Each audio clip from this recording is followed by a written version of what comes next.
Vendredi 10 juin 2022, à Aboasso, ville de l'Est de la Côte d'Ivoire, la Commission de la Communauté économique des États de l'Afrique de l'Ouest, CEDEAO, a procédé au lancement du projet Appui à l'éradication de la peste des petits ruminants, PPR, en collaboration avec la Confédération suisse, le ministère ivoirien des Ressources animales et halieutiques et la Direction des services vétérinaires de Côte d'Ivoire. Après les allocutions, des kits de produits et matériels ont été remis aux parties prenantes. Il s'en est suivi le lancement officiel de la campagne de vaccination conjointe contre la PPR dans l'espace CEDEAO, une innovation. Cette campagne se fait dans le cadre d'une vaccination conjointe.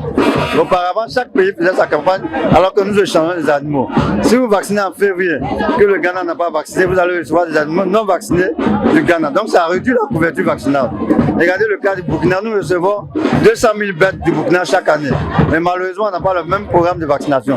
Donc nous pouvons vacciner et ce taux de vaccination va baisser à cause des animaux qui vont entrer et n'ont pas fait l'objet de vaccination. Il faut dire que la PPR est une maladie virale qui affecte les ruminants. C'est pour ça que ça appelé peste des petits ruminants. C'est spécifiquement les petits ruminants, les moutons et les chèvres. Alors, elle se contacte par contact ou bien par contamination, par exemple de la nourriture.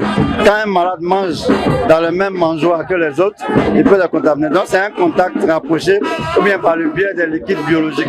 Les signes, c'est vraiment visible. Quand vous voyez un animal qui a la peste, c'est comme si vous vous disiez que je suis malade. Parce que vous allez avoir des larmes, vous allez avoir des affres et vous allez avoir une diarrhée. Ça c'est les premiers cas. Et après il va avoir une pneumonie et l'animal va mourir par asphyxie.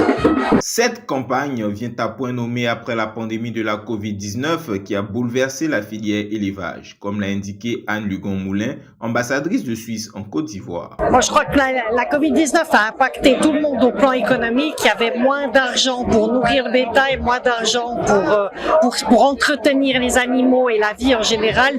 Et donc, tout s'est affaibli. Donc, probablement qu'il y a des risques supplémentaires qui sont posés, indirects, sur le bétail. Cela dit, on aurait fait ce projet sans la crise du Covid-19 de toute façon, parce que c'est, comme vous l'avez entendu, une maladie qui est vraiment problématique et qu'il faut éradiquer à l'horizon 2030. Le ministre ivoirien des Ressources animales et halieutiques, Sidi Tiemoko Touré, a pour sa part rappelé les impacts socio-économiques de la maladie.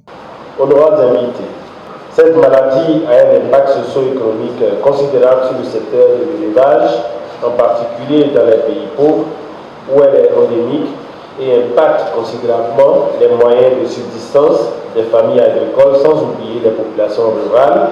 À Aboasso, les populations justement, principalement les éleveurs, se réjouissent de ce projet d'appui pour l'éradication de la PPR. Tout d'abord, en sachant que nos bêtes seront gratuitement vaccinées, déjà, ça nous fait plaisir. Et si le gouvernement pouvait multiplier ces genres d'initiatives, on ne pouvait qu'être heureux, très heureux. C'est la CEDEAO, si la CEDEAO pouvait aider davantage nos gouvernements, je pense que on pourrait, même si on n'a pas atteint nos objectifs, on ne sera pas loin de nos objectifs.